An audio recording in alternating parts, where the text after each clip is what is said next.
Good day, sports fans, and welcome to Cricket South Africa's Level 2 umpiring course delivered by Western Province Cricket Umpires Association.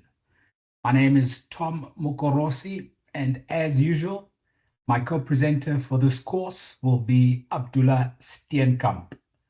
A special welcome to those of you joining us for the first time for an online lecture. And welcome back to all our regulars from level 1 that we completed last month. Just to go over the meeting protocols for this and every other lecture, your microphones and cameras are currently deactivated so that there are no disturbances while we present. We usually present for between an hour and a half and an hour and 45 minutes. And while we present, you are welcome to type in questions into the chat box based on the content that we are presenting. Once we've finished presenting, we will answer all of the questions in the chat box, and then we will open the floor up to live questions and answers, at which stage I will activate everybody's cameras and microphones. We might go over time during our question and answer session. Usually our lectures run for about 2 hours. You are welcome to leave at any time. These lectures are being recorded and will be posted on our YouTube channel. Abdullah, if you can please type in the link to our YouTube channel in the chat box for anybody who doesn't yet know it. And those lectures will be posted every morning after each lecture at 11 a.m. South African time latest. So if you don't get to ask your question live, make sure you type it into the chat box. It will be answered. And if you're not around to hear the answer, you can watch it on the lecture recording the following day. Okay, so what does this course look like and who are your presenters? Bottom left, Abdullah Steenkamp, Cricket South Africa's Umpires, Umpire of the Year award winner for the 2024-2025 season. He is still the reigning CSA Umpires Umpire of the Year. Myself, Tom Mokorosi, I am also on the Cricket South Africa first class panel, along with Abdullah Steenkamp, and I'm also a ICC umpire master educator training umpires all over Africa. So that's the two of us, and we hope you will enjoy these 6 lectures and you will be well equipped for the exam at the end of the course. So what does our timetable look like in the next few weeks? We're starting this evening with laws 1 through to 10. After this course introduction, I will take you through laws 1, 2, and 3. Abdullah will take us through laws 4 through to law 10. You'll notice that we are covering in this course all 42 laws of cricket. However, you will notice as we go through our lectures, we are not going through every single aspect of every single law. We are touching on those aspects which are pertinent to Cricket South Africa's level 2 course. And please do focus on what we present. Yes, the law is a little bit broader than what we are presenting, but the deep dive into the specific areas of these laws is what you need to know for your Cricket South Africa level 2 exam. The lectures are Wednesdays and Thursdays. Tomorrow we will go through laws 11 to 18, and we will also have a special guest on the show, Alauddin Palika, who we refer to as Pallies. He was the television umpire for the recently concluded ICC Men's T20 World Cup in India and Sri Lanka for the final of that particular competition. So he is fresh off a successful tournament in India.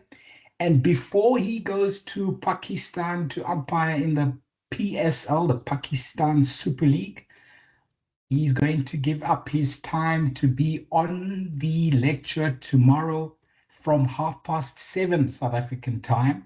So what will happen tomorrow is Abdullah and I will present as usual for an hour and a half, and then to kick off our question and answer session and to join our question and answer session, Ali's will be here, and you can all throw any question you want to him about cricket umpiring.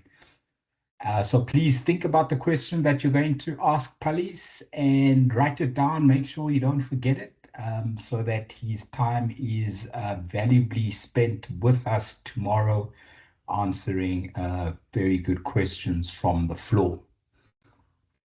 Lecture number 3 will be on Wednesday, the 15th of April. We'll cover laws 19 to 25, and we will have another special guest, and that will be another ICC Elite panel umpire, this time all the way from Bangladesh. His name is Saikat. He's got a very long full name. I will get it for you before that lecture or on that Wednesday. But for today, I will refer to him as Saikat. Saikat, myself, and Abdullah met in the USA during the T20 World Cup in June 2024. Very lovely gentleman and an excellent umpire. So we will open up the floor for questions and answers to Saikat on Wednesday, the 15th of April. Thursday, the 16th, laws 26 to 23. Wednesday, the 22nd, laws 34 to 40. And then Thursday, the 23rd of April, will be laws 41 and 42, which we did not cover in our level 1 course. So please make sure you join us for that special lecture, because we will be delving into uncharted territory for those of you who have joined us for level 1. You might not have come across laws 41 and 42 yet. No revision lecture this time. We will leave you to your own devices, but of course, along the way, we will be giving you exam tips. What does the exam look like? Very different to the level 1 exam. Firstly, the exam fees are payable. 350 rands for South Africans or anyone in South Africa. The EFT details are in the email that I've been sending out, the course material and logistics email. If you have not received the course logistics email from me or the lecture reminder email from me, then it means you are not on our mailing list.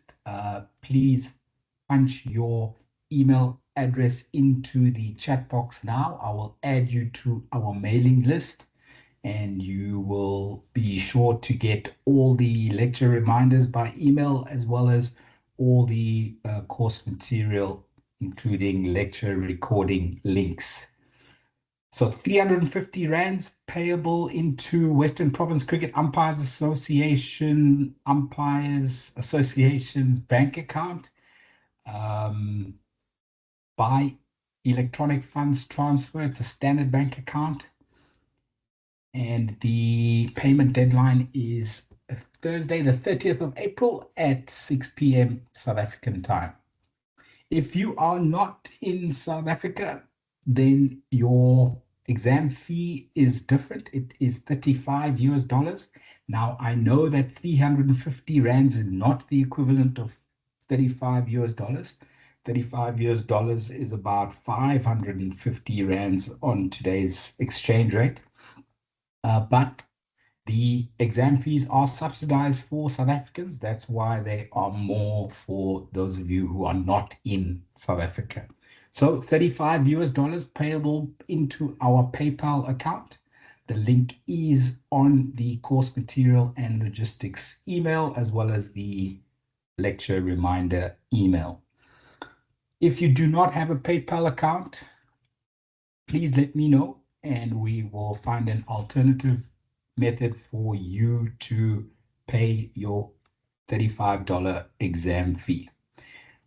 Both local and non-South African payers, the cutoff, and there is no negotiation in terms of the deadline for the exam. It is 30th of April at 6 p.m. South African time. Okay, so now we've paid for the exam. When is the exam and how does the exam work? So the exam is a written exam. It is not true or false or multiple choice questions like we had in level 1. It is questions which are worth 1 to 5 marks. And in total, the exam is worth 100 marks. You have 2 hours within which to complete the exam, and you only have 1 attempt. For level 1, you had up to 5 attempts to get the pass mark of 80%. We are turning up the heat on level 2. We are only giving you 1 chance, so you need to be prepared. You cannot just go into the exam thinking that your existing cricketing knowledge will get you through it. Please study hard and you will get through. Listen to the lectures, go through the course material, and if you do have any questions on the course material, this is why you're attending lectures. There are 2 exam sitting options. It doesn't mean that you can sit for both options. No, you can only choose one option. We're making more than one option available due to differing time zones and people work at different times around the world. So there are 2 exam options that you can choose from in terms of date and time. The first one is Saturday, the 2nd of May, 9 a.m. South African time. The second one is Monday, the 4th of May, 6 p.m. South African time. Members of Western Province Cricket Umpires Association have to write at Newlands Cricket Ground physically on paper. Members of Western Province Cricket Umpires Association cannot write the exam online. The online option is open to everyone outside of South Africa and those candidates in South Africa who are not members of any umpires association in South Africa. If you are a member of any other umpires association in South Africa and you wish to write the level 2 exam, you cannot write it with Western Province Cricket Umpires Association. You need to inform your association, your training department, or your executive committee that you have gone through the lectures with Western Province Cricket Umpires Association and you are ready and prepared to write the exam. Then you need to discuss with your home association when and where they will be hosting a level 2 exam writing. You cannot force it upon them to write the level 2 exam on Saturday, the 2nd of May or Monday, the 4th of May. Those dates are specifically planned for Western Province Cricket Umpires Association exam sittings. Okay, so please, if you are a member of Western Province Cricket Umpires Association, you have to write at Newlands Cricket Ground, either Saturday, the 2nd of May or Monday, the 4th of May. If you are a member of any other umpires association in South Africa, you need to speak to your head of training or your executive committee member who's in charge of exams as to when and where you will write your level 2 exam. If you are not a member of any umpires association in South Africa, then you will be writing the exam online with us. It is a proctored exam website called exam.hostexam.net. And in our final lecture, lecture number 6, we will go through a click-by-click demonstration of how to log in and start the Cricket South Africa Level 2 exam online. So it is a totally different website and a totally different process from level 1. Forget Umpires Universe, forget the 5 attempts, forget the true or false, forget the multiple choice questions. Different exam, different process. We will be going through a step-by-step demonstration on Thursday, the 23rd of April, to take you through how the online exam for level 2 works. So don't worry about that now. Let's go into our laws and make sure that when the exam comes along, we are ready for it mentally. As mentioned, I'm going to take you through laws 1, 2, and 3, and then I'll hand over to Abdullah to take us through laws 4 to 10. Law 1 is the players. And what we need to know about the players, you will see a lot of these slides are similar to level 1, and a lot of the videos are similar to level 1, but we have added in a lot more different videos, which you will see from tomorrow onwards. There will be a lot more quiz questions based on those videos. So make sure that when you are in the lecture, you are attentive so that you participate in the quiz questions. We won't be going through every single part of every single law. Yes, we will be touching on all 42 laws, but we won't be going through all of them. What do we need to know about law 1 for level 2? We need to know about the nomination and replacement of players. Each captain shall nominate his or her players in writing to one of the umpires before the toss. What's important for me in that sentence? It is each captain. That means both captains need to be at the toss. And to one of the umpires. At least one of the umpires needs to be at the toss. Also, the nomination needs to be in writing as per law. We have an example of a team sheet on the right of the screen that is used in Western Province Cricket Association, supplied by the umpires, completed by any member of both sides. Now, this is where it gets a little bit interesting. No player may be changed after the nomination without the consent of who? Is it the umpires? Is it the coaches? Is it the opposing captain? It is not the umpires. A lot of people think that a change to a team sheet needs to be given consent by the umpires. No, it is the opposing captain who gives consent for a change in the team sheet. Let me give you an example which happened many years ago in the 2005 Ashes Test match between England and Australia. I think it was the third Test match, and it was quite a critical one. And it was in the warm-ups at Edgbaston, if I'm not mistaken, in Birmingham, where Glenn McGrath twisted his ankle during the warm-up. The team sheets had already been submitted. The toss had already taken place. Glenn McGrath, being the premier fast bowler in the world at the time, arguably, his name was on the team sheet for Australia. But because of that twisting of his ankle, he was no longer fit to take part in the game. So what happened?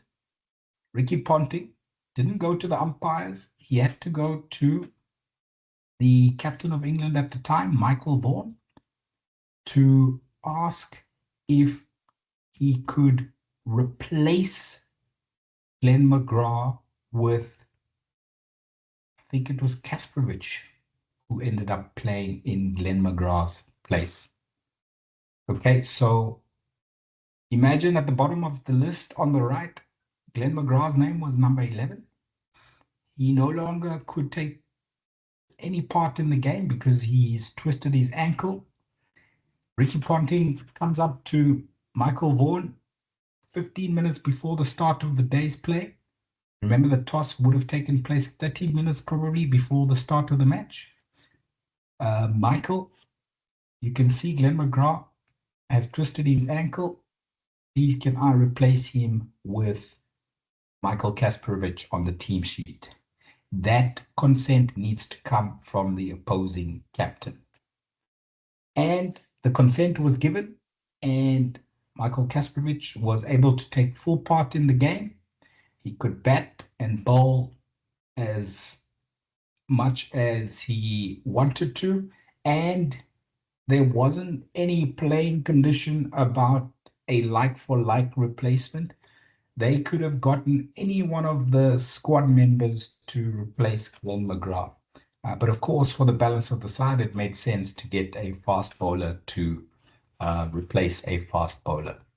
So what we need to know is a nominated player who is replaced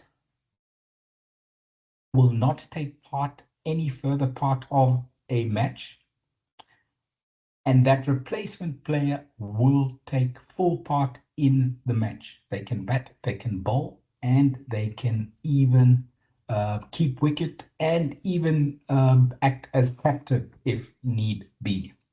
Okay. Let's learn a little bit more about this replacement player. Any replacement player shall be considered the same player as the nominated player he or she replaced for the purposes of these laws. A replacement player shall not bat in an innings in which the nominated player he or she is replacing has completed his or her innings. So the example that I gave you, the replacement happened before the match started. A replacement can happen as per law during a match. Okay? So let's say Glenn McGrath got that injury while he was bowling in the first innings of the match. Law says that they can still be replaced with the consent of the opposing captain. A lot of playing conditions around the world do not allow for replacement players after the match has started. But according to law, replacement can happen anytime throughout, before and throughout a match.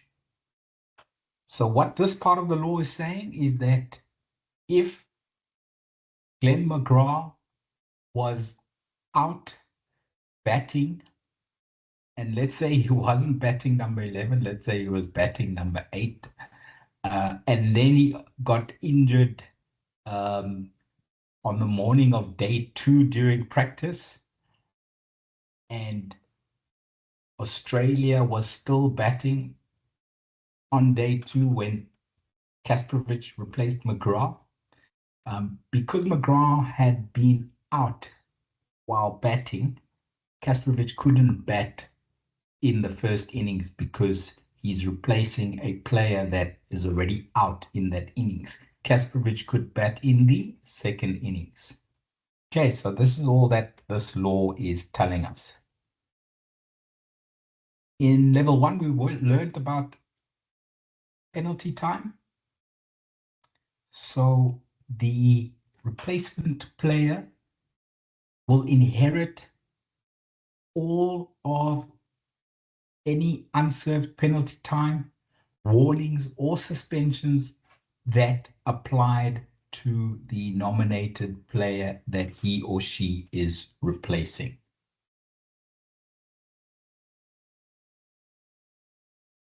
Later in the laws, we will talk about a substitute. And for the purposes of level 2, we need to know the difference between a replacement player and a substitute. Okay, so today I've taught you about a replacement player, all of his or her cans and cannot do's. Later in the laws, we will talk about a substitute and what a substitute can and can't do. Very important to know the difference between a replacement player and a substitute player. Let's talk a little bit about the captain. If at any time the captain is not available, a deputy shall act for him or for her. If a captain is not available to nominate the players, then any person associated with that team may act as his or her deputy to do so. As mentioned, team sheets can be filled in by the scorer, they can be filled in by the coach, they can be filled in by even the 12th man or substitutes who are not going to take part in the match. At any time after the nomination of the players, only a nominated player can act as deputy in discharging the duties and responsibilities of the captain as stated in the laws, including at the toss. So whoever takes the team sheet to the toss needs to be a nominated player, and only a nominated player can act as captain from that point onwards. Law 2 is the umpires. Let's have a look at what we need to know for purposes of level 2 in terms of the umpires' duties. Consultation with captains at the toss specifically. What do the umpires need to discuss with the captains? At the toss, but before the flicking of the coin, the umpires shall meet with the captains to determine a few things. We need to determine the balls to be used during the match. If these are not stipulated in the playing conditions, then it is a good idea that both teams come to the toss with their match balls to ensure that both teams are going to be bowling with the similar type ball. We also need to determine the hours of play and the times and durations of intervals for meals and times for drinks intervals. It's very important, especially if there's been rain around and times have been changed, overs have been reduced. This is the time and place for the umpires to inform the two captains as to what time we're starting, how many overs we're playing, when is lunch, when is tea, when are the drinks breaks, and when is the scheduled or rescheduled close of play. Also important to communicate which clock is being used as the official timepiece for the match. If there is a stadium clock, makes things a lot easier. That is the easiest one to use because everyone can see it. If there isn't a timepiece that everybody can see at the same time, then make sure that your watches are synchronized not only with your partner but also with the scorers. We also need to confirm the boundary of the field of play and allowances for boundaries, including whether any obstacle within the field of play is to be regarded as a boundary if the ball hits it. So the picture on the right is from the Pietermaritzburg Oval here in KwaZulu-Natal inland in South Africa. You can see that the big oak tree is about 5 meters inside the boundary rope. So when you as an umpire get to a ground for the first time and see this, what do you think? What are you going to do? Are you immediately going to say, okay, well, I think it should be a boundary 4 if it hits the ball, if it hits the tree along the ground, and then a boundary 6 if it hits the tree in the air? Or are you going to go to the home captain or the ground authority to ask what is the local custom of the ground concerning the tree? Okay, That tree has obviously been there for many years, for as long as the ground has been in existence. So that law or that custom was decided upon many years ago. You do not need to make up a new custom. You need to ask the ground authority or the home captain, what is the local custom for the ball hitting the tree? And I'll tell you, at Pietermaritzburg Oval, when the ball hits the tree, whether along the ground or in the air, the highest leaf of the tallest branch, it is a boundary 4. Okay, so it makes it easy for the umpires. They don't need to guess where on the tree it's hit. As soon as they hear the ball hitting the tree, we know it's boundary 4. Even if it was definitely obviously going to go over the boundary rope, unfortunately for the batters, it is still a boundary 4. Okay, we also need to discuss the use of the covers with both captains.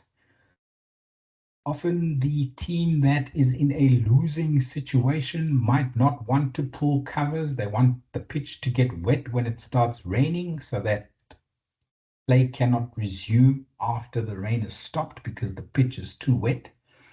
So if you know that there is inclement weather forecast for the day, then you need to make sure that you address it with both captains, that both teams will help to pull covers in the event of rain as soon as the umpires call for covers. Lastly, you need to discuss any special conditions affecting the course of the match.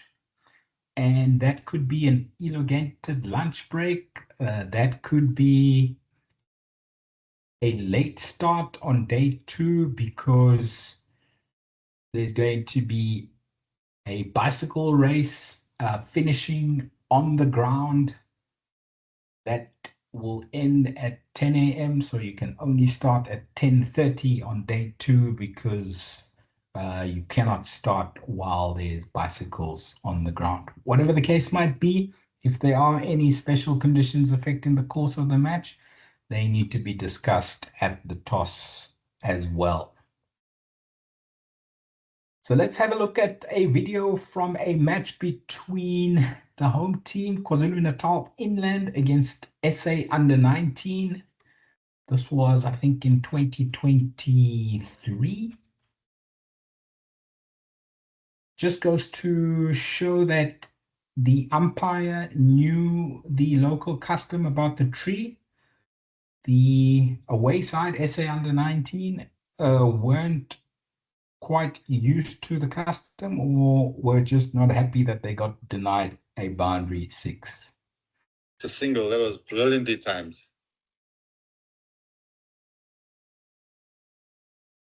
There we go. Let's go, Miles.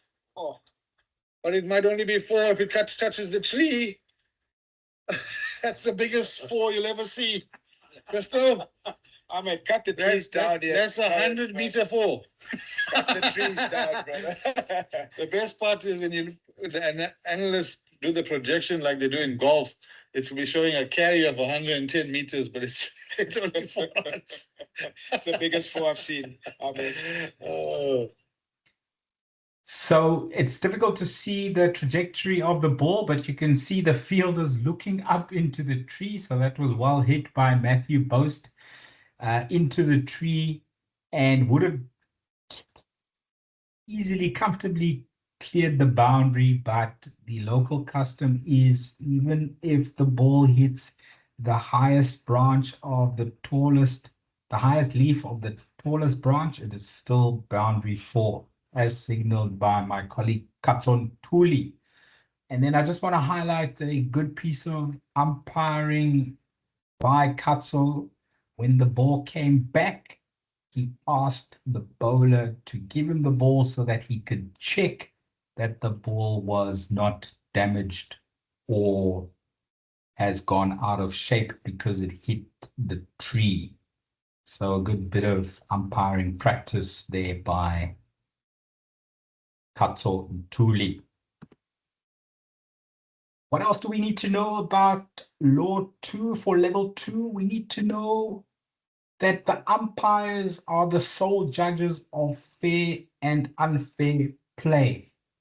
We also need to know that it is solely for the umpires to decide whether either conditions of ground, weather, or light, or exceptional circumstances are dangerous or unreasonable for play to take place. What does that mean? And we will get into the definition of dangerous and unreasonable on the next slide. But quite importantly, to maximize play, we need to understand that conditions shall not be regarded as either dangerous or unreasonable merely because they are not ideal. The fact that the grass and the ball are a little bit wet does not warrant the ground conditions to be regarded as unreasonable or dangerous. Okay.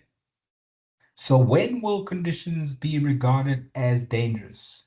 Conditions will be regarded as dangerous if there's actual or foreseeable risk to the safety of players or umpires.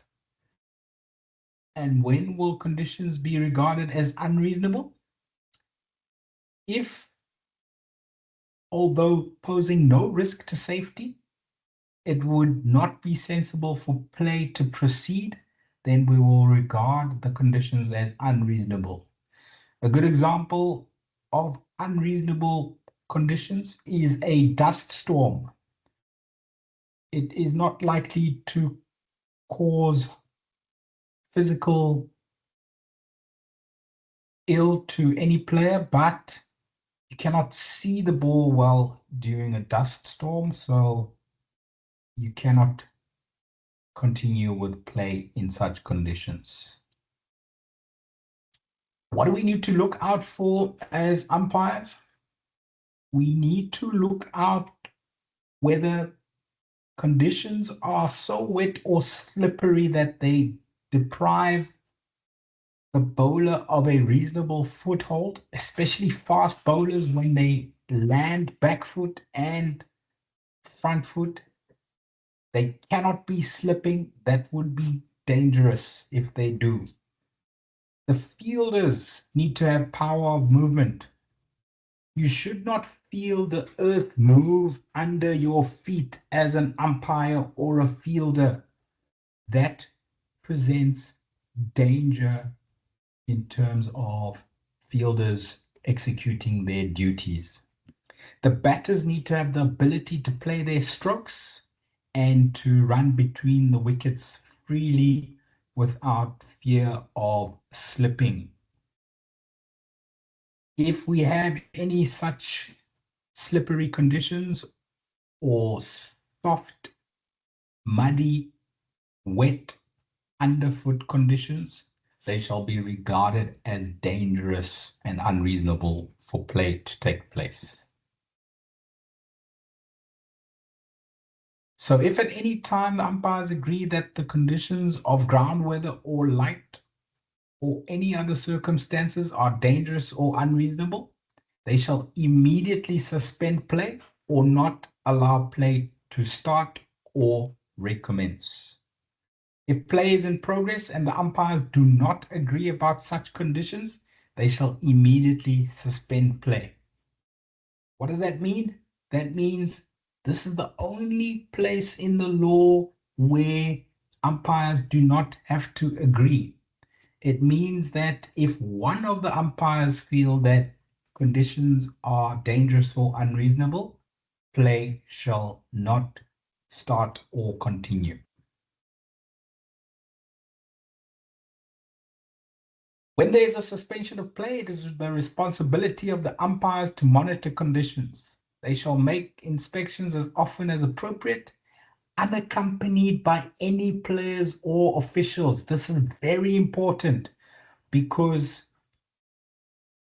players and officials will have bias in terms of whether they want to start the game because their team needs the points or has to win, or they are in a good position to try and win the game. If their team is struggling, or if they've already qualified, if the match is abandoned, then they will be less likely to want to start or resume the game. Even the ground staff can be biased towards the home side's requirements. So when you do your inspections, make sure it is just the two umpires. If there is a fourth umpire, then he or she will join the on-field umpires for the inspection. As soon as the umpires together agree that the conditions are no longer dangerous or unreasonable, they shall call upon the players to resume play. And it is not for the players to say that they are happy to play or not. It is, as per law, the sole judge of ground weather and light conditions are the umpires. Last law that I'll be covering before I hand over to Abdullah is Law 3, the scorers. 2 scorers shall be appointed to record all runs scored, all wickets taken, and the number of overs bowled in a innings and a match. Those 2 scorers need to always sit together to ensure that the records agree. They shall agree with the umpires as well at every interval, other than the drinks interval, and at the conclusion of the match. The runs scored, the wickets taken, and the number of overs bowled. Scorers shall accept all instructions and signals given to them by umpires and shall immediately acknowledge each separate signal. Very important as well, whenever there is change in playing times, drinks breaks, lunch, we need to keep the scorers informed, especially when we reduce overs and they need to do Duckworth-Lewis Stern calculations. They always are the first that we need to, as umpires, inform of the changes in the day's play. Thank you very much, Abdullah. That is me for the time being. I'm now handing over to you to take us through laws 4 to 8. Sorry, 4 to 10. Okay, kicking off with law number 4. And in this course, from our first course to this one and to the level 3 course, we are covering the laws of cricket. And these laws you'll find in more day cricket, like test matches. Like in South Africa, we play 4-day provincial cricket. I do know some competitions spans over 3 days. But these laws focuses on more day cricket. And when it comes to the ball, there's only 2 subsections that I'm going to cover in this law. And the first subsection is, yes, when we start the innings, each captain to demand a new ball. So once the innings has started, are you allowed a second new ball? Yes, the law allows for it.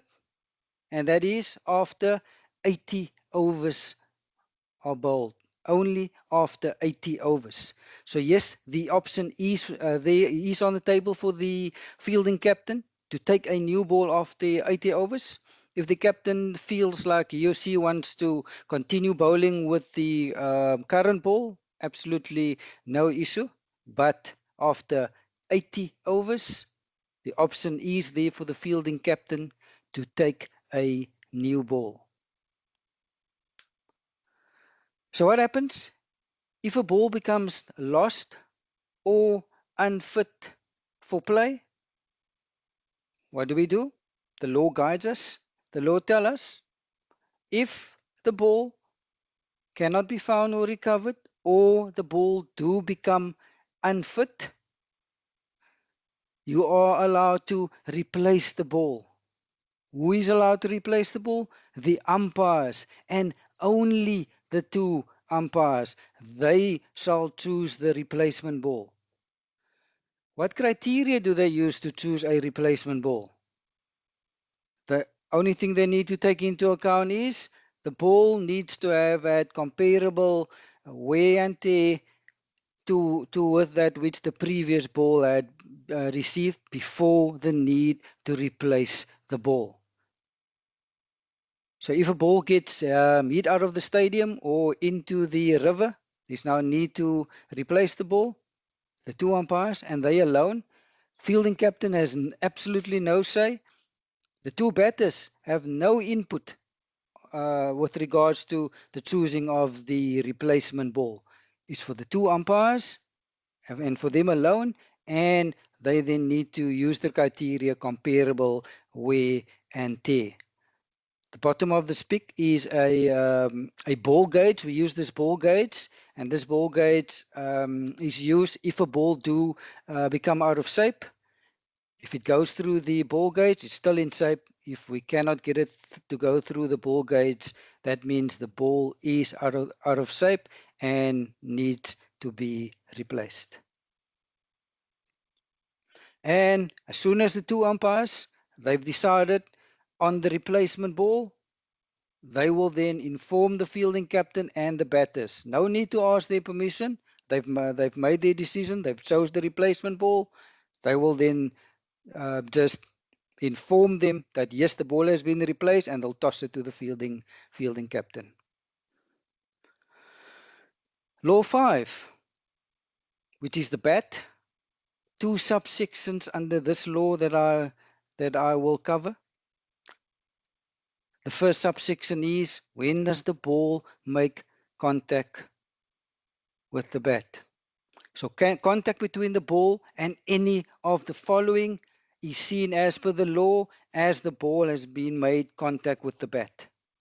Firstly, the ball can touch anywhere on the bat, whether it's the face of the bat, the back of the bat, the shoulder of the bat, the handle of the bat, the toe of the bat, anywhere on the bat. If the ball touches the bat, the law sees it as the ball's made contact with the bat. So the whole of the bat. I've had a player that says, yeah, but umpire, the ball made contact with the back of the bat. Surely I shouldn't be out. No, player, anywhere on the bat. Also, if there's contact between the ball and the batter's hand holding the bat. Emphasis on the hand that is holding the bat. Also, any part of the glove worn on the batter's hand that is holding the bat.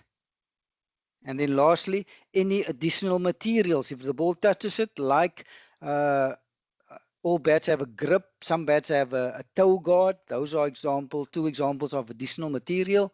If the ball touches the toe guard, if it touches the grip, the law sees the ball as touching the bat. I want to emphasize, and I'm going to use the pick. This is Marcus Stoinis playing a ball down the leg side. If you look at the pick, if you need to look at this pick, you first start looking left, then you look at the right hand pick, and then if you look in the middle, you can see a spike. So now if you look at the left hand pick, you can see, oh, the ball looks close to the handle, maybe looks close to the glove. If you look at the right hand pick, you can see the right hand of Marcus is off the bat. It's not holding the bat. And then if you look in the middle, you can see a spike. So the ball made contact with Marcus's right hand. But was that right hand on the bat? Was it holding the bat? No, the right hand is not holding the bat. And the law sees this as the ball's not made contact with the bat. Why? If you look at bullet point number 3, any contact between the ball and any part of the glove worn on the batter's hand holding the bat. And because Marcus's right hand is not holding the bat, it's not touching the bat, it's not on the bat.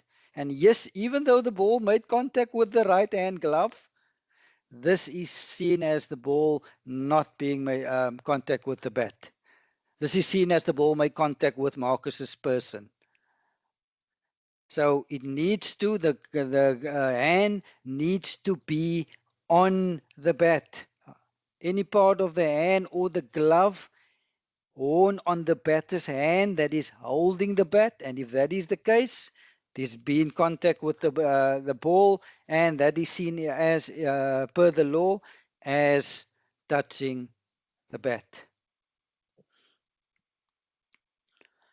Second part of Law 5, we're going to cover the bat sizes. Let's start with the overall length of the bat. Not more than 96.52 centimeters. So it can be less, but the bat should not be more than 96.52 centimeters. When it comes to the blade do not be more than the following dimensions. The width of the bat, not more than 10.8 centimeters. The depth of the bat, 6.7 centimeters. And lastly, the edges should not be more than 4 centimeters. So at international and provincial level, the fourth umpire, we do police this, and we police it by the use of a bat gauge. For those of you that watch the IPL, you can see as soon as a new batter comes to the crease, the on-field umpires take out the bat gauge. Here's an example of it. They take it out and they put the incoming batter's bat through this bat gauge to see if it goes through the bat gauge. It's within the law. The batter can then use it. If the bat does not go through this bat gauge, doesn't meet the measurement requirements, then that batter cannot bat with that particular bat. That bat, another bat will have to be brought onto for the incoming batter. When it comes to the pitch, the selection and preparation. So let's use a test match as an example. Before the start of the test match, let's say it starts Monday, the curator, he or she and the team, they will select the pitch for the game, and they will then prepare the pitch as they see fit. They will cut it, they'll roll it. This is now before the game starts. So the curator chooses and prepare the pitch for the game. But as soon as the game has started, soon as the toss takes place, the umpires, they are now in charge of the use and the maintenance of the pitch. We'll see in law number 9 what maintenance is done to the pitch and to the outfield after the game has started. Are we allowed to change the pitch? According to the law tells us the pitch not to be changed during the match unless the two umpires and they together feel that the pitch has become dangerous or unreasonable for play to continue on it. And then there's a further condition.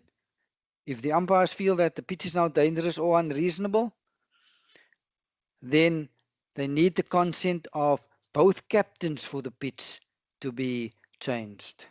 If one captain say no, then unfortunately we cannot change the pitch. Both captains need to be happy. So when it comes to junior cricket, the lawmakers, they leave it up to the governing body for cricket in your particular region. Like in South Africa, it's Cricket South Africa is the governing body, and they leave it up to the governing body for cricket in that particular region to determine the length of the pitch for junior cricket. When it comes to the creases, a very important duty of the umpires every single game, part of your duties is you need to make sure that the creases are correctly marked, the measurements are correct. Need to make sure that the bowling crease is 2.64 meters, popping crease is a minimum of 3.66. The return creases is also a minimum of 2.44 meters. Very important duty of the umpires before the game starts. Also, the length of the pitch. You need to make sure that the length is 20.12 meters.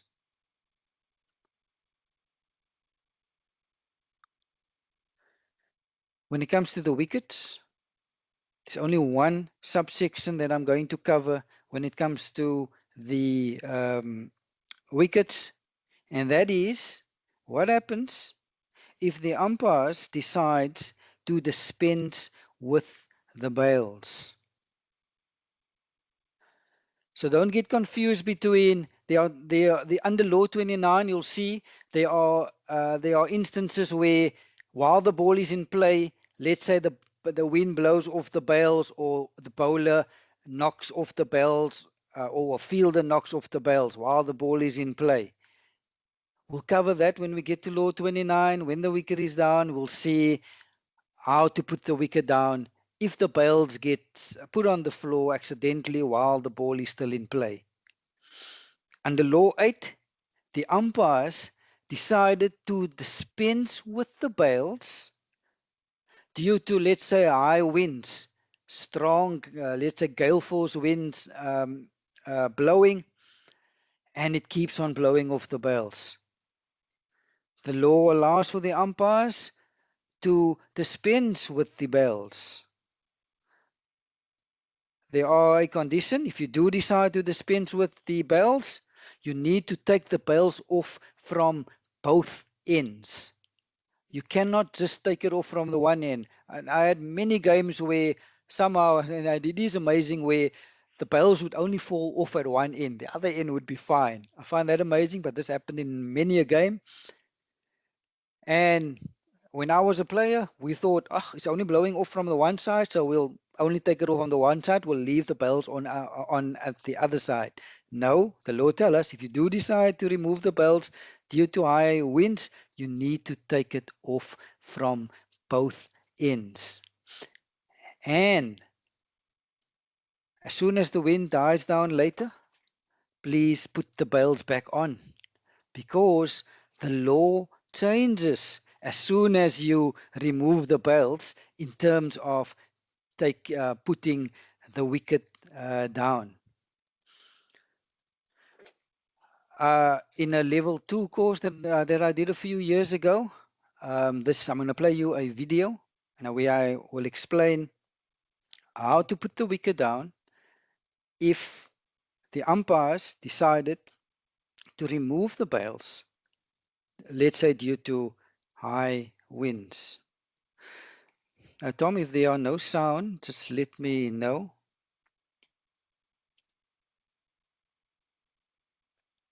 Bells are around about 1 o'clock, because it kept on, the bells kept on blowing off. And I'm getting old now, and I said, no, let's leave the bells. We're just wasting too much time continuously picking up the bells. So now we decided to remove the bells. And usually when you decide to remove the bells, there's only one reason. The wind keeps on blowing off. And when you do decide to remove the bells from the stumps, you need to remove it from both ends. You cannot have a game where you say, I'm only removing the bells from this end because this is where it keeps on falling off. Unfortunately not. The law is quite clear on this. If you do decide to remove the bells because the wind blows it off, you need to remove it from both ends. So now we've decided to remove the bells from both ends. Now the law changes.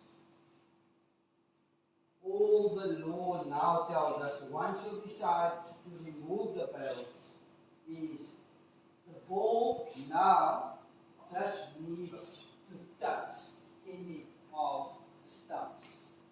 So now no need to hit it out the ground, throw it out the ground, do these. The fielder can do it if they want to, but not necessary. The law tells us all that now needs to happen is for the ball to touch the stumps. Now, from umpiring point of view, you now need to be on high alert.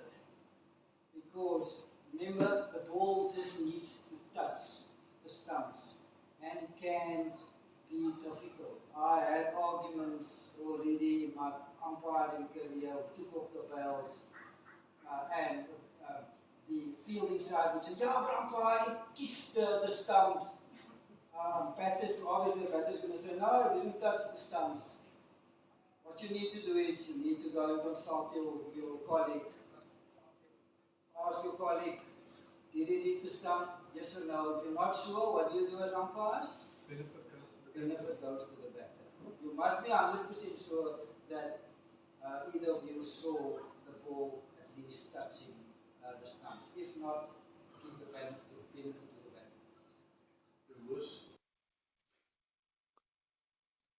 So just to recap what I just said, don't get confused between when you dispense with the bells, and this is where the umpires decide to remove the bells due to high winds. Don't get confused between this particular law and law 29, when the wicket is down. If, let's say, while the ball is in play, now the bells falls off, one of the fielders, let's say, put the bells down, or the wind blows it off while the ball is in play, that's a different case. And when we get to law 29, we will cover that in detail. But when it comes to dispensing with the bells due to high winds, and you need to take it off from both ends, all that now needs to happen is the ball only needs to touch the stumps. So whether it's, let's say if a batter is bowled, the ball gets delivered and it just touches the stumps, just kisses the stumps, according to the law, that is seen as the wicket is down, batter is bowled. Similarly with a run out, if you dispense the bells due to high winds, all the ball needs to do is only touch the stumps slightly, kiss that stumps. If it does, the wicket is down, and if the batter sort of their ground, batter should be given out, run out. Yes, it is difficult. You need to be on high alert because it only needs to touch that stump slightly for the wicket to be down. So umpires needs to be high alert. That's why I prefer playing with bails on. So you do give, if it's high winds, first see if the bails continuously falls off. If they do, they want to waste a lot of time, then you can take it off. But be careful, don't take it off too quickly. If there's no bells on, it can become a nightmare on the field. Law 9 covers the preparation and the maintenance of the playing area after the game has started. I mentioned earlier that before the game starts, the curator here and see and the team, they can prepare the pitch, the square, the outfield, as they see fit to get the game ready. But as soon as the game starts, as soon as that toss takes place, the law guides us on exactly how we can prepare and maintain the playing area. And I mentioned also earlier the laws covers more-day cricket, like Test match cricket, that spans over 5 days. So when it comes to mowing, the law wants both the pitch and the outfield to be mowed on each subsequent day's play. So our test match, as an example, that spans over 5 days. On day 2, the law wants the pitch and the outfield to be mowed. Similarly, day 3, day 4, and day 5. Why? It's important. You'll be amazed how quickly grass grows, especially the grass on the pitch, how quickly it grows overnight.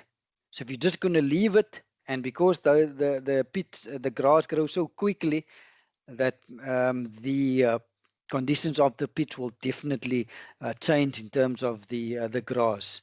Can have a nice short haircut on day 1, and if you leave the pitch without mowing it on day 5, it's going to be lots of grass on the pitch. So the lawmakers try to keep conditions the same over the 5 days. Yes, I know the pitch do deteriorate over the 5 days, but that's natural deterioration. Nothing we can do about it. But in terms of the length of the grass on the pitch and the outfield, the law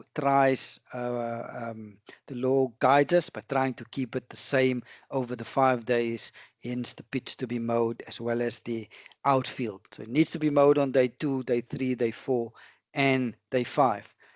So in terms of the timing of the mowing, let's start with the pitch. So we know the pitch needs to be mowed on day number 2 and 3 and 4 and 5. So all the law tell us, mowing of the pitch needs to be done by 30 minutes before play is about to start. So let's just use an example. Play on day 2 is going to start at 10 o'clock. So by 9:30, pitch needs to be mowed, needs to be done. So can you mow at 9 o'clock? Yeah, of course you can. Can you do it at 9:10? You can. 9:15? Yes. 9:20. As long as it's done before the 30 minutes before play is about to start. And the outfield, 15 minutes before play is about to start. So if play starts at 10 o'clock, outfield needs to be mowed 9:45 latest. So practically, in a test match, there are 4 umpires, 2 on the field. There'll be a TV umpire and a 4th umpire. The 4th umpire will monitor these mowing. So practically what will happen, the morning of day 2, we usually the umpires are usually there about 2 hours before play starts. So if play starts at 10 o'clock, we usually get there latest 8 o'clock. 4th umpire will be on the field. Part of his or her duties will be to monitor the mowing of the pitch. So if play starts at 10 o'clock, let's say the curator say, umpire, can I mow at 9:15 the pitch? Absolutely no problem. 4th umpire will then monitor the mowing of that pitch.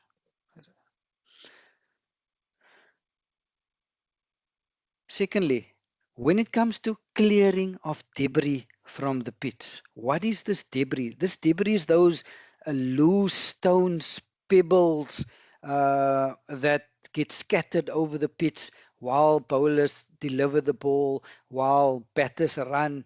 The soil becomes loose. Small stones or pebbles do come loose. The technical word that the law uses is debris. So are you allowed to clear the debris from the pitch? Yes, the law tells us, yes, you can. And they guide us. They tell us, yes, before the start of each day's play, you can clear the debris from the pitch. Just do it after mowing, but do it before you roll. Yes, you are allowed to clear the debris from the pitch between innings, and it needs to be done before rolling. And then all intervals for meals, like your lunch and your tea intervals in test matches. The law allows for debris to be cleared from the pitch. And in all these instances, the 4th umpire will be at the pitch side monitoring the clearing of debris. How do you clear the debris from the pitch? The law guides us by telling us you clear the debris by sweeping. You use a broom to sweep away the debris. There is a but, and that but is, if the umpires do consider, if we are going to use a broom to clear away the debris, and if you're going to use a broom, it might be detrimental to the surface of the pitch. You might damage the pitch further. If you feel the pitch is brittle, and if you're going to allow the sweeping by a broom, and it's going to damage the pitch further, you can tell the curator to clear the debris from the pitch by hand. And lastly, under law 9, this is now after the game has started. In terms of rolling of the pitch, let's have a look at when rolling can happen after the game has started, and then also how long this rolling can be. So now after the game has started, there are only two instances where the pitch can be rolled. Firstly, before the start of each subsequent innings, and then secondly, before the start of each subsequent day's play. So I'll give you a practical example in a test match. What will happen? Just go to the next slide. I'll come back to the previous slide. I just want to show you the rollers. So usually at international grounds, they'll have 3 rollers available. On the right hand side, you'll have your big one. There'll be a middle or medium one, and top left there'll be a hand roller. So the batting captain at the time has the option to choose the roller, and the option is available whether they want rolling or not. It's the prerogative of the batting captain at the time. They can choose, yes, umpire, I want rolling, and then they can choose which roller they want. Or some captains don't want rolling. It's their prerogative. If they decide, no, umpire, I don't want rolling, absolutely no issue. They cannot have rolling. Let's go back to the previous slide. I mentioned the rolling of the pitch. When? So before the start of each subsequent innings. Let's use a practical example in our test match. Let's say South Africa plays Zimbabwe. South Africa wins the toss on day 1 and decides to go bat. Play starts at 10 o'clock on day 1. Let's say South Africa gets dismissed for 200 in their first innings. So, and let's say the time is now 11:10. So at 11:10, South Africa is dismissed. There will now be a 10-minute change of innings. So what will now happen is the on-field umpires will ask now the captain of Zimbabwe, Captain, do you want rolling? If yes, which roller do you want? There are 3 rollers available. There's a big, a middle, and a hand roller. And then now also come to the duration of the rolling, not more than 7 minutes. So 7 is the max time that that rolling is allowed. So in our game, South Africa being dismissed for 200, it's now 10 past 11.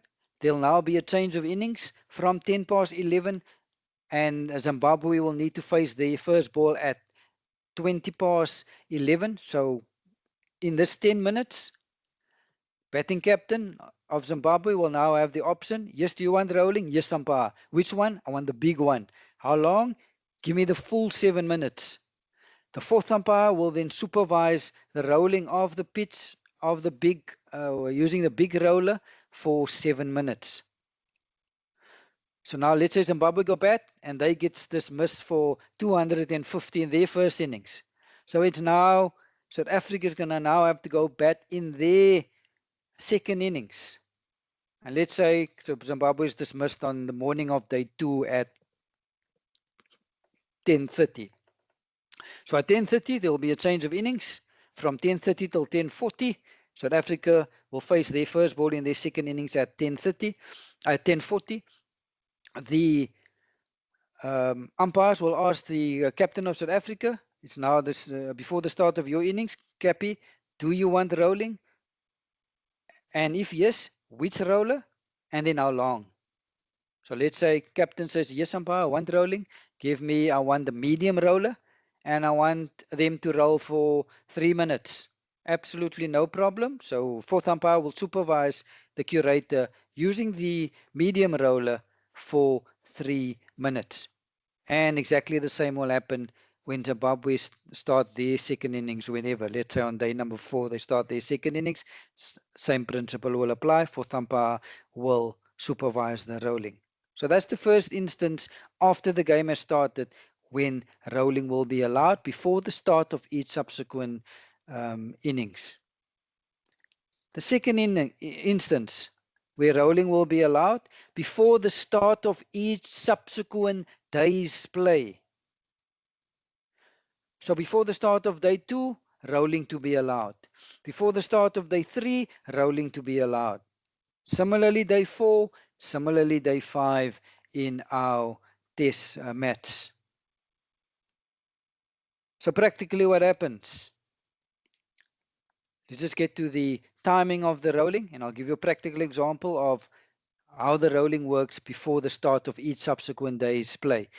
We know that the start of the rolling to happen in the first instance where I've covered rolling to be allowed before the start of each subsequent innings. In that 10 minutes where the change of innings happens, that's where the rolling will take place. In terms of before the start of each subsequent day's play, there's a window period for rolling to happen. There's a 20-minute window period. So on day 2, if play is going to start at 10 o'clock, rolling before the start of day 2 to happen anytime between 9:30 and 9:50. So can it happen at 9:30? Yes. 9:35, no problem. 9:40, 9:45, no problem. Anytime between 9:30 and 9:50. If there's a 10 o'clock start, this is the rolling to happen on before the start of subsequent day's play. So let me use a practical example. Our Zimbabwe-South Africa test match. Let's say the morning of day 2, Zimbabwe is batting.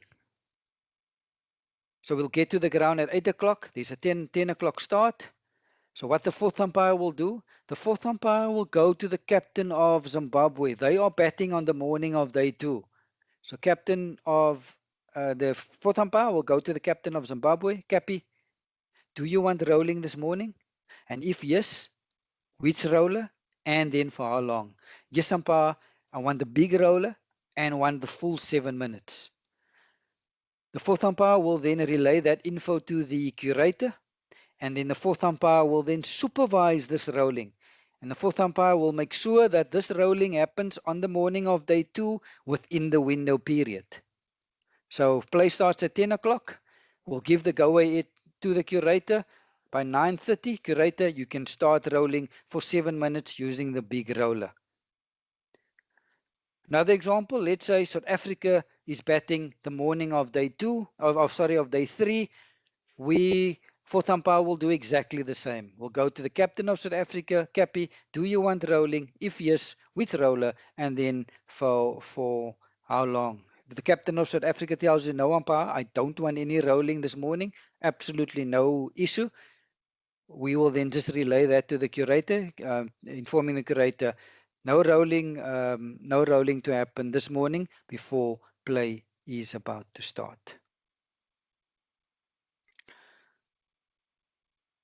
Tom, the last law that I'm covering before handing over to you, and this is Law 10, covering of the pitch according to the law.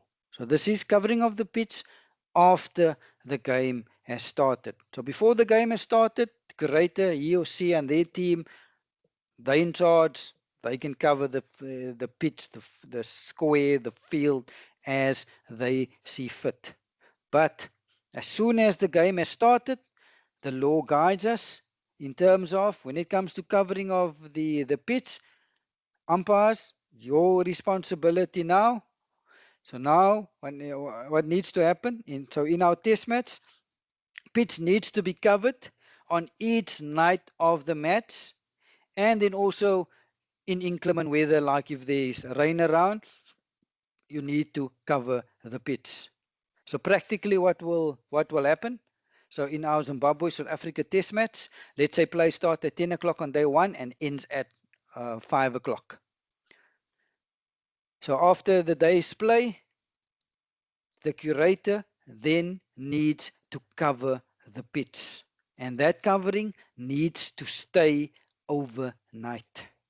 So fourth umpire will supervise the covering of the pitch before he or she leaves to go back to the hotel. So the law wants pitch to be covered on each night of the match. So the evening of day 1, pitch needs to be covered.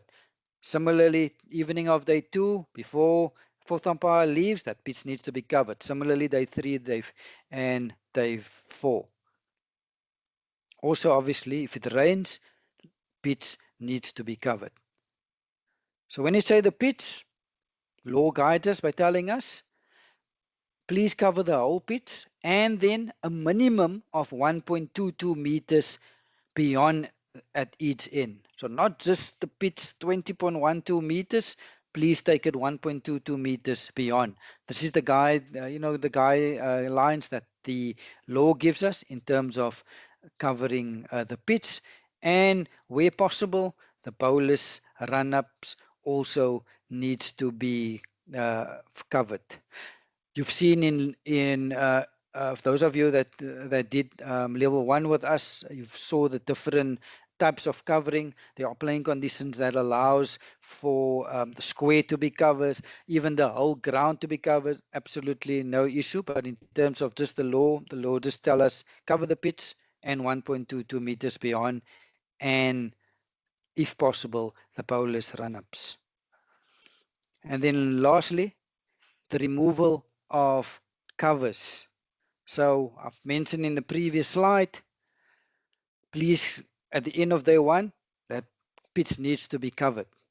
So now, when the morning of day 2, do you remove those covers? Is there a time? According to the law, there's no specific time. All the law tells us is, when you get there the morning of day 2, please remove them as soon as practicable.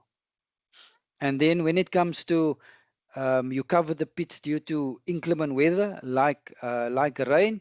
So if it rain and the rain stops, so if it starts raining, please cover the pitch. As soon as it stops and the weather is cleared, please then remove the covers. So Tom, thank you. That's all I'm covering tonight. Handing back to you. Thank you very much, Abdullah. I am now going to go into the chat box to see the questions that have been posed while we were presenting. Firstly, Marshall and Tuto have put their email addresses in the chat box. I will be adding them to the mailing list. They will be getting all course communication going forward. Yamin Abdullah has joined us from the UAE. Welcome, Yamin. Great to have a global audience as usual. And I'm sure tomorrow with Alauddin Palika joining us, there'll be even more candidates from all over the world to listen in. Moving down, Phoenix asks, when is the next level 2 after this one? Phoenix, after this course, we will have level 3 in June. And then we are going to review and revise and update our courses to come in line with the 2026 Laws of Cricket edition that has been updated by the Marylebone Cricket Club. So currently for this course, we are going through the 3rd edition, the 2022 edition of the laws. So there is an update which will come into effect on the 1st of October 2026. And our courses from July or August, just depending on how long it takes us to update our courses, they will be inclusive of the 2026 law changes. So we will have level 1 again in July or August, and it will be followed by level 2 in September or October. Okay, so Phoenix, just make sure that you are on our WhatsApp group or our Facebook page, and you will be updated. We always advertise our courses between 1 and 4 weeks before the start of a new course.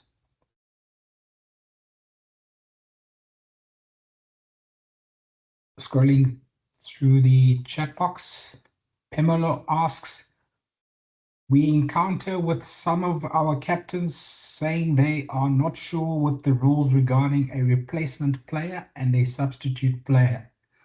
Most of them run to umpires to give the go-ahead for a replacement player instead of consulting the opposing captain. If the umpires tell the captain that it's not their call to make, Then on the captain's reports, the umpires are marked down by the captains. So, Pamelo, firstly, it's difficult for up-and-coming umpires not to focus on captain's reports, but you need to umpire for the laws of cricket, not for the captain's approval. Okay, so you need to know your laws, you need to know your playing conditions, and you need to make your decisions without fear or favor and not worrying about what the captains are going to write in their report. When you give decisions that captains are not aware of or they dispute, if it is during a break or before the day's play, I always used to carry my law book with me in my pocket while I umpired in my first couple of years of umpiring. I felt that that was my weapon to use against any captains who thought I didn't know what I was talking about. Easy end to the conversation is when you show them which part of the law that you're talking about and you prove to them that you are right and they are wrong. Of course, you must know exactly where it is in the law book or in the playing conditions so that you don't fumble around for 10 minutes trying to find the relevant point. And you must be able to convey your point of the law clearly, concisely, and law is sometimes complicated. You need to find a way to deconstruct it and communicate it in a simple manner for everyone to understand. So in a scenario where a team wants to make a replacement, yes, they will naturally come to the umpires. You need to then call the opposing captain and say to both captains that a replacement player can take part in the game and can replace another player with the consent of the opposing captain. It's not for the umpires to decide whether they allow the replacement or not. So, opposing captain, do you allow this replacement or not? Simple as that. So, Pamelo, make sure you always have your laws and your playing conditions with you, and make sure that you do get both captains together when you are asked to replace a player. It is for the opposing captain to approve or disapprove. Abdullah, Kartikeyan has got a nice scenario for us. If the ball hits the batter's right-hand glove and no part of the right hand is touching the bat, but the right hand is touching the left hand, which is holding the bat. In this case, do we say the ball did not hit the bat? And in fact, Abdullah, maybe I will put on the Stoinis picture again. I think his hands are actually closed, or is there a gap between his two hands? But if you can please talk us through Kartikeyan's scenario. So yes, Tom, there is a gap between Stoinis' hands, and Okay. this question was raised to the ICC because someone asked, what if Stoinis' hands were touching? What would then the decision mean? So this question came up, and the ICC guided us by saying, if the two hands are touching, it is unfortunate, then Stoinis would have been given out. But if they're not touching, then not out. So ICC guided us on this exact scenario that Kartikeyan is asked. And yes, if those two hands are touching, it's unfortunate, but it's seen as yes, Stoinis touching the ball. Over, Tom. Thanks, Dula. Very interesting one. It would need an eagle eye, firstly, to see that the hands are touching, and then it will need you to know your laws and application that is recommended by the International Cricket Council. Corne Cairns asks, in regard to the bat gauge being used to measure a bat, does this time still count toward the time the batter has to be ready to take guard? Abdullah, you mentioned that in the IPL, as the batters are coming on, they get checked by the fourth umpire. The playing conditions for most T20 competitions around the world have it that 90 seconds is the limit for a batter to be ready to face the next delivery after the dismissal or retirement of a previous batter. So does that bat gauge checking of the bat take up part of that 90 seconds? Abdullah, do you know? Should we ask somebody who is umpiring in the IPL? Yeah, I don't know, Tom, but I can tell you what I think. Definitely, and I've the TV umpire is a timekeeper. TV umpire has a stopwatch on him or her, and they keep time of if the batter is within 90 seconds at the crease. But definitely, this must be taken into account. The bat gauge, the bat checking for the batter getting to the crease. I've seen instances where the bat struggles to go through the gauge. So you can see the outfield umpire is struggling to get it through the gauge, and then it eventually goes through, and that took about 30 seconds.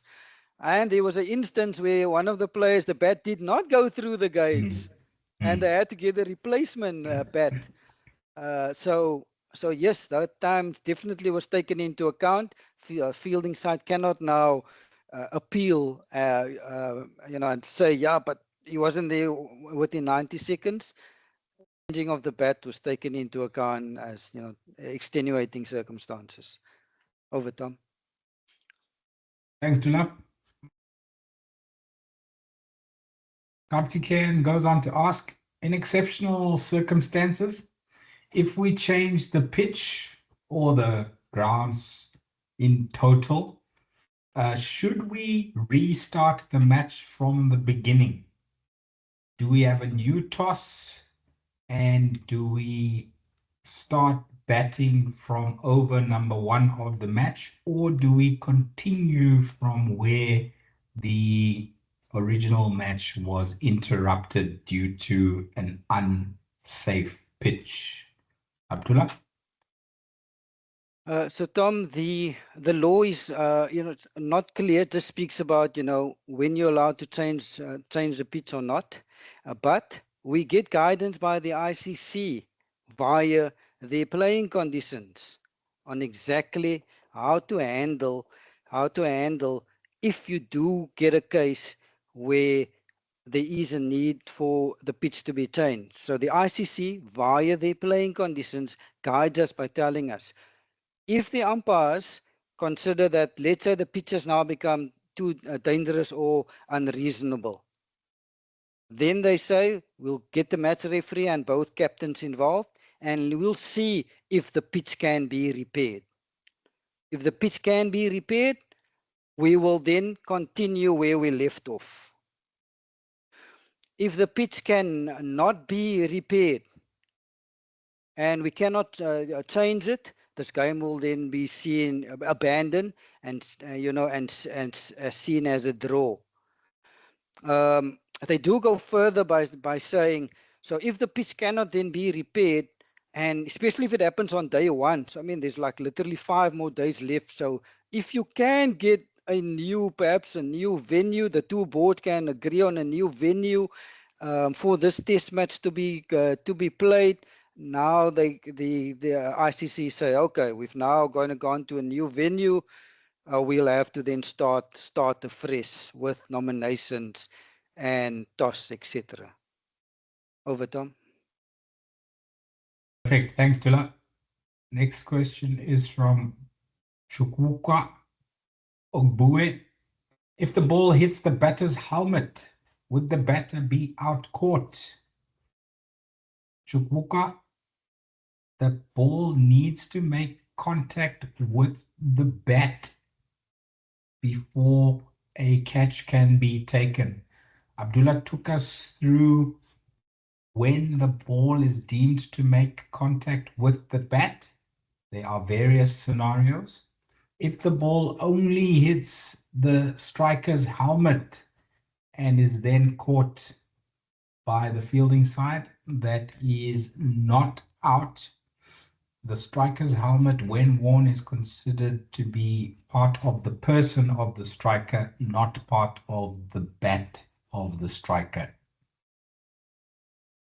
Next question is from Yamin Abdullah. How many players are required to start a match? And what happens if a team has fewer than 11 players? Abdullah, we do have a bylaw in the Western Province Cricket Association playing conditions for this. But what does the law say about playing with fewer than 11 players? So I mean, the law actually allows for games to continue with fewer than 11 players. It actually tells us, so yes, ideally, a cricket game is played between 11 players aside, but the law do allows for more than 11 and also less than 11 players to play. So the law is flexible. I mean, you find in Cape Town there are competitions that we call 6 aside. We'll have 6 players aside. So the law is a bit flexible. That's a playing condition for that particular competition. But back to the laws of cricket. All the law tell us is, yes, we'll allow less than 11 players. They don't give a number. They don't say it must be 8 or it must be 7 or it must be 6. They just tell us we'll allow less than 11 players, and they leave it up to the umpires to decide. The wording that the law uses, I can't get to the exact wording now, Thomas, but if it's not sensible for play to to proceed, like if you have like 4 players aside, I mean, you can't play a game with 4 players. So there's not a number. So they leave it up to the umpires, to decide when they feel like, I think this is too little players. I don't think this game can start or continue. So that is the law. That's all the guidance the law gives us. Leave it up up to the umpires. I do know there are many competitions across the world where in their playing conditions they do actually stipulate a minimum number. Like in club cricket here in the Western Cape, that minimum number is 7 players. So if there's less than 7 players, then unfortunately that game cannot start. You need to be 7 or more for the game to be start, but that's a playing condition in place for club cricket here in the in Cape Town, South Africa. Over, Tom. Thanks, Dula. Zimi asks, what's the difference between level 1 and level 2 umpiring in terms of the laws? Zimi, there are 42 laws in the Marylebone Cricket Club Laws of Cricket book. There is no difference between the law book in level 1 and the law book in level 2. In level 1, we covered in our slides laws 1 through to 40, and we went through all the laws in detail. We did not cover law 41 and we did not cover law 42 because they're not examined in Cricket South Africa's level 1 exam.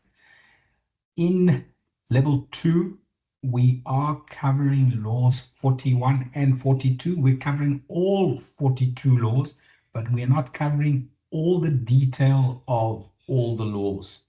We are deep diving on specific topics in the laws that we need to know in deeper knowledge than we did for level 1.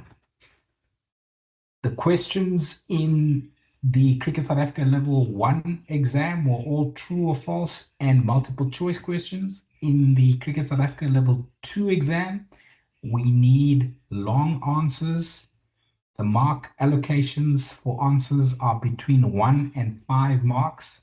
So you cannot just write true or false. There are no true or false questions. There are no multiple choice questions. You need to answer with sentences in the Cricket South Africa level 2 exam. I hope that answers your question, Zini. Mark Sampson, will we be going over the questions that came up in level 1? Mark, no, we cannot go through the questions that happened or were in level 1 because that exam has been in place by Cricket South Africa since 2017 and might continue even after the law changes of 2026. So if we were to give you the questions and the answers for level 1, yes, all of you have passed level 1, but somebody might watch this recording and then get the answers for the level 1 exam, which obviously we cannot give. Okay. For those of you who still have some questions about level 1, what they got wrong, where they didn't understand some of the questions, the best we can do for you is to refer you back to the revision lecture. Those slides that Abdullah went through in the first hour of lecture number 7 of the level 1 course cover all the questions and answers for the level 1 exam. Thomas asks, if the toss has happened and the venue has changed after the toss but before the start of play, would you toss again because of different conditions? Abdullah, not sure why you would change the venue after the toss but before the start, but I think he's speaking about if the umpires do decide if it's dangerous or unreasonable, and now we need to change, and now we go to a new field, new venue.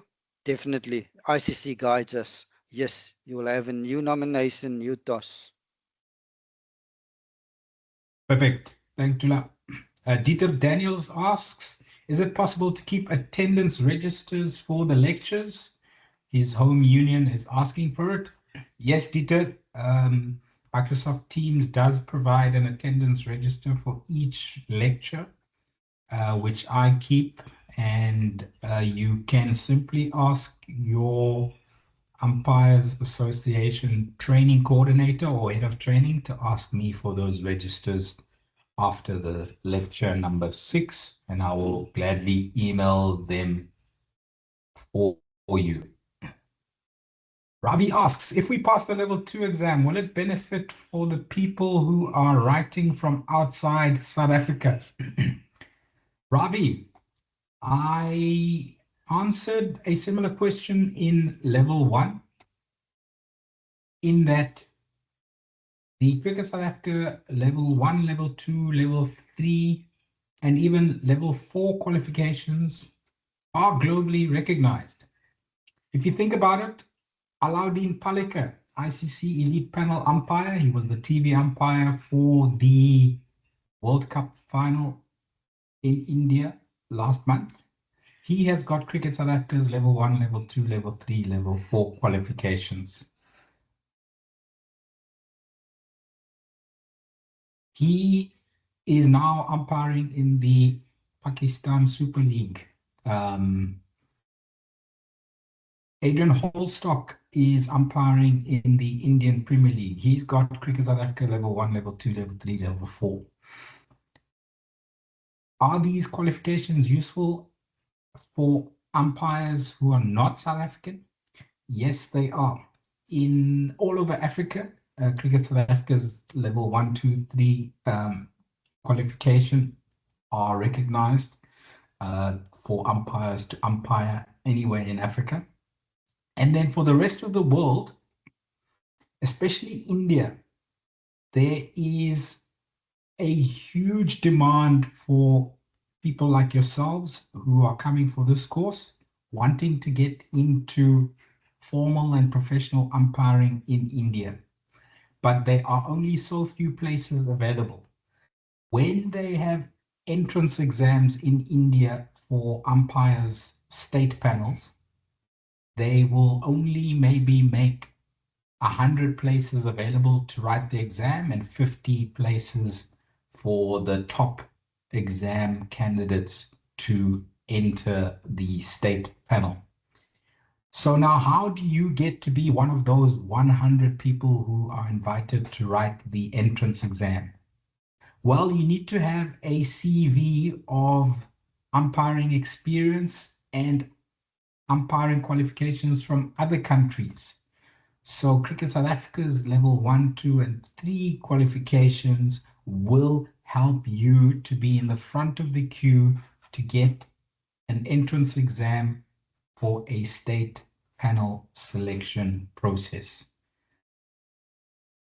This has been proven by exchange umpires who've come from India, done Cricket South Africa's level 1, 2, and 3, and then gone back to India. They were previously only umpiring recreational cricket. They are now on their state panels where they live. So, Ravi, I hope that answers your question and that motivates you to carry on not only with level 2, but level 3 after you pass Cricket South Africa's level 2 exam. Eric Wandera, in a T20 match where plastic stumps are in use without bails, and if you are standing at the bowler's end as the umpire, and then the striker hits the ball and immediately the non-striker takes off for a run, but the striker says no, and they find themselves in the same crease. The fielder manages to pick the ball up and throws it to the bowler, and the bowler simply places it on the stump, after which the non-striker runs back into his or her crease. So Abdullah, we're playing without bails, and the bowler simply put the ball on the stump. Is that a way of putting the wicket down, or did that bowler need to uproot that stump to affect the run out? So, Eric, the important and crucial thing in your scenario is you played the game without bails. So as soon as you play without bails, all the law requires is for the ball just to touch the stumps for the wicket to be put down. So in your scenario, if I can visualize it, the bowler, where there were no bails, so all that needs to happen, the ball just needs to touch the stumps, and with the bowler putting it on top of the stumps, that is touching the stumps, so that wicket is down. And if the batter was sort of his or her crease, the batter should be given out run out, because the wicket was put down by the bowler touching the stumps with the ball. And all the law requires is, because there were no bails, the ball just needs to touch the stumps. Over, Tom. Thanks, Abdullah. Next question is from Yamin. We have players that are arguing continuously on the field.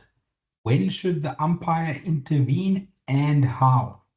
So Yamin, Law 42 is all about player conduct. We will get to Law 42 in lecture number 6, and we will deal with how to handle players who are arguing continuously in Law 42. So please join us for lecture number 6. And please remember that it is best to ask questions which are related to the content that we present on a specific night. If we haven't presented something that you have a question on, then you can save your questions for the last lecture, where we take any and every question on cricket umpiring related content. Azruddin Syed says the fielding side captain may ask for a new ball after 80 overs. Is there a mandatory number of overs, Abdullah, where umpires themselves need to take the new ball if it has not been changed after 80 overs or 100 overs or 120 overs or 150 overs? No, Azruddin. You can play with that ball as long as it's still playable. If it's not gone out of shape, seam didn't become loose, ball didn't become unfit or was hit into the river, you play with that ball as long as you can. There are playing conditions that guides us if after 80 overs and a ball needs to be changed after 110 overs if they do become unfit for play, like let's say in the 115 over, the ball is out of shape. You put it through the ball gauge and it doesn't go through, i.e. ball out of shape. Now the playing condition guides us by telling us if you now need to take a replacement ball and this replacement ball to be a new ball. But Azruddin, that's a playing condition in Test match cricket. But in terms to answer your question, according to law, there's no mandatory number. You can play with that ball as long as you want. You can bowl 200 overs with that ball. If there's no need for replacement, the captain don't want a replacement. If it's still good to go, you can bowl 300 overs. Over, Tom. Thanks, Tula. Sandeep has a scenario for us. A batter is severely injured after being hit by a delivery. He is unable to resume his innings. The captain of the fielding side allows a replacement player. Can the replacement player bat in that same innings in place of the injured batter? Abdullah, replacement has been approved by the opposing captain. So yes, Tom, replacement player has full power. Powers of a replacement player. Replacement player can bat, bowl, field, keep, anything. It's got full power, same powers as the original player or the original nominated player. So to answer Sandeep's question, so the batter was injured, couldn't continue further, so he retired or she retired due to injury. And yes, the law allows for the replacement player to come back. If that replacement player was dismissed, then unfortunately in that innings, that replacement player could not bat. But if this player was not dismissed and retired due to injury and was replaced, yes, the player can bat later in the innings. Over, Tom. Thanks, Tula. Azruddin Syed has got a question for us. What are the calls made by the umpires without a signal? Abdullah, I can only think of two. The call of play and the call of time do not have signals attached to them. I don't know if you can think of any other calls. Yeah, the call of over. There's no signal. If there's an appeal and you give not out, there's no signal for not out. I'm not trying to think of you don't. I mean, there are times where you speak to the bowler, you're getting close to the front foot, so there's no signal you make, or sometimes you can tell the bowler, you're close to the protected area. Yeah, I'm just thinking. I mean, you speak to the bowler, or speak to players, but there's no real signal that you make. I can't think of anything else. I'm sure there's a few more, but I can't think of them now. If anybody can think of any more, they're welcome to type them into the chat box. Azruddin, I hope that answers your question. Zishan Muhammad, as we are speaking about the PSL, he is watching the PSL. the Kingsmen versus the PZ. The one fielder stood on the pitch on the last delivery, and this is supposed to be a no ball and signaled by the umpire, but nothing was given. Zishan,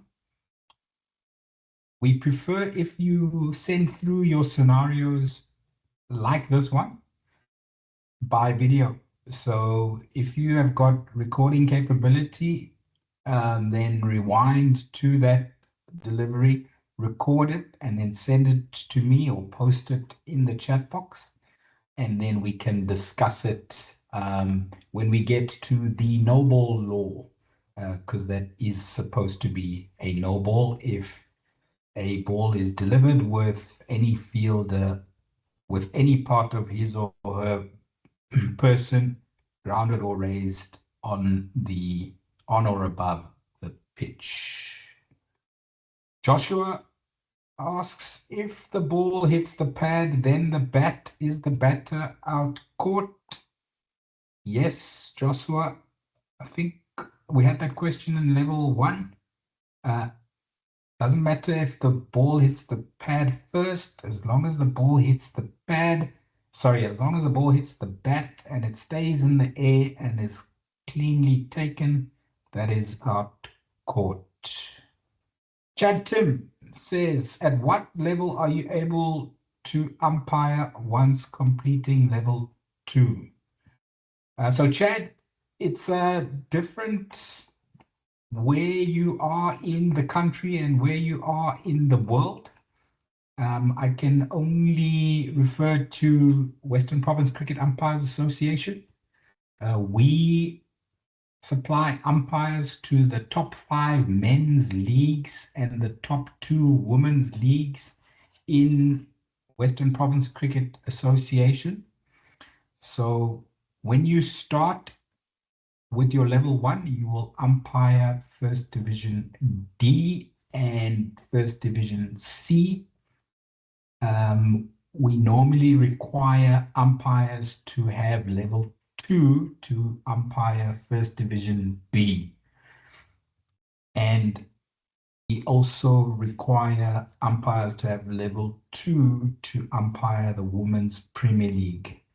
So you would start in the Women's First Division A with a level 1. As soon as you get level 2, then you can umpire Women's Premier League and Men's First Division B. To umpire Men's First Division A and the highest league, the Men's Premier League, you would need a level 3. I'm not sure in your part of the world, Chad, what level 2 gets you to umpire. Courtney, thank you for the evening. Mark, thank you. Yamin, if there is disagreement between umpires on a waist height no ball, who has the final say and how should it be managed? Yamin, we will cover that in Law 41. What is the best positioning for the square leg umpire? The correct terminology is the striker's end umpire to accurately judge waist height, especially for taller batters. We will cover that in Law 41. Yamin, that will be in our last lecture. Harsha Kumara says, thanks, Mr. Tom and Mr. Abdullah. You helped for me and Hamath, who participated from Sri Lanka. We passed level 1 and now trying for level 2. And it looks like it might be very complex. Hamath, Harsha, it is not very complex. If you listen carefully, if you answer the quiz questions when they come along, if you read your slides that we've sent to you with the course material, you will be fine for the exam. Kalim Radamea asks, what are the requirements in order to become eligible to become an ICC umpire? Kalim, Abdullah went through in our first level 1 lecture, the career timeline of an umpire, all the way from day 1 of the level 1 lecture through to ICC Elite Panel umpiring at the World Cup. So please go back and watch that lecture. I think Abdullah took about 17 minutes to go through the umpire career timeline. So it's not an answer that I can give you in a nutshell in today's lecture. Matthew Lekay, can you please recap if there's a disagreement between on the height of no ball, who has the final say? Matthew, we will deal with that in lecture number 6 when we go through law 41. I think it's law 41 point. Ooh, Dula, I don't want to get it wrong. I'm not going to put my head on the block. I just know that it's in law 41. Dangerous. 41.7, I think. It's either 7 or 8. I think it's 41.7. 0.7. I'll go with that, Stula. Cool. Harsha says, in Sri Lanka, we have a different exam, which is level 5 entry exam to become an umpire, and I'm going to face it next month. From there, I can take up umpiring in Sri Lankan matches. Harsha, I hope Cricket South Africa's level 1 and level 2 courses are good preparation for you to pass Sri Lanka Cricket's level 5 exam. I'm sure you'll do well. Sandeep thanks us for our time and sharing our knowledge. No problem. We will enjoy our evening. Abdullah, technical question from Azruddin Sayad. What is the difference between implements and equipments? Do you want to give that a try, or shall we refer him to his Oxford English Dictionary? Yeah, Tom, English is not my first language, so I'm going to give this one a skip.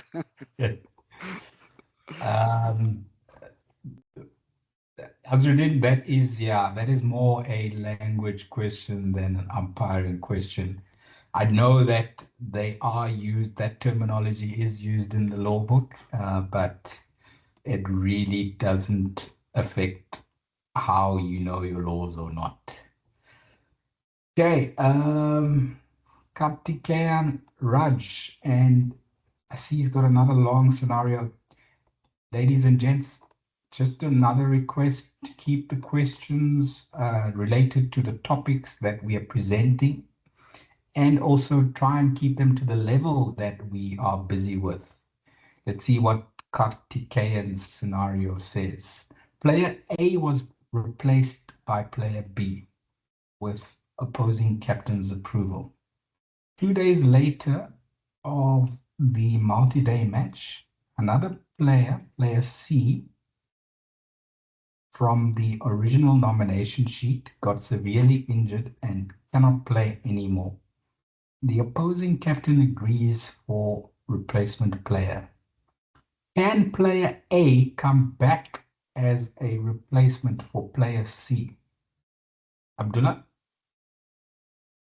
So, Kartikan, I'll give you 2 answers. Firstly, as per the law, so technically, yes, the law allows for this. There's nothing in the law that says player A cannot come back as a replacement player.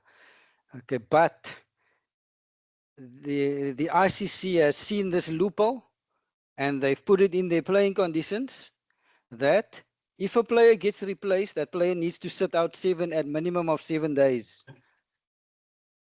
So that's a playing condition. So according to playing condition, this scenario cannot happen. Player cannot come back. But according to law, there's nothing stopping player A from coming back as a replacement player. Over, Tom. Thanks, Dula. Azruddin has given us answers to his question. Calls made by umpires without a signal, not out. That's a mark for you, a gold star for you, Abdullah. Call of time, Call of play, 2 gold stars for me. Call for drinks, we forgot about that. And dispensing with the bails. Not sure that's really a call, but okay, we'll give it to him. So that's the 5 answers that he's got for calls to be made by umpires without a signal. Azruddin gives us a heartfelt thank you. The way you explain difficult concepts in simple words definitely adds to our knowledge and inspires us to work with renewed energy. Azruddin, stay with us and we'll make you famous. Dieter Daniels. If a ball is clearly above waist height when passing the batter standing upright at the popping crease, but it hits and dislodges the bails, would it be out or no ball for height? Dieter, I'll give you a simple answer. It is a no ball. So then you cannot be out bowled off a no ball. We will get into the detail of waist height full tosses, law 41.7 according to Abdullah, in lecture number 6. Good night, family, from Chad Tim. We will see you all tomorrow. Ritwik, sincere thanks to both distinguished umpires for delivering an insightful and engaging session on the first day of the course. Truly a great start to the innings. Thank you for your kind words, Ritwik. Thank you as well from Kapti Kayan. Yamin wants to go on all night. He asks, is there a minimum number of matches an umpire must officiate at domestic or international level to be eligible for ICC level 2 or elite panel consideration? Yamin? So Tom, I just wanted to say we have an elite umpire joining us tomorrow evening. So let the elite umpire answer. This is, I think, the second or third question about this type of question. So we can let Palis answer it tomorrow evening. That's correct. We've got 2 elite panel umpires joining us, Abdullah, in 2 consecutive lectures. Tomorrow, Alauddin Palaka will be joining us at 7:30 South African time, an hour and a half into the lecture. And then next week, Wednesday, the 15th of April, Saikat from Bangladesh will be joining us from the start of that lecture, 6 p.m. South African time, 10 p.m. Bangladeshi time. So all your questions about how to become an ICC lead panel umpire, don't ask the first-class panel umpires in front of you. Ask the ICC elite panel umpires who are going to be with us in the next 2 lectures. Peter Ongondo from Kenya. Good to see you, brother. Hope you're well. Rael, thank you as well. We will chat to you all tomorrow. We've got a hand up, waiting patiently as usual. Rifat from Bangladesh, please unmute your microphone. I'm going to make sure that all the microphones are active shortly. We didn't see or hear from you in our level 1 course last month, Rifat. We hope you've been doing well. We've missed your voice. Please unmute your microphone. The floor is yours.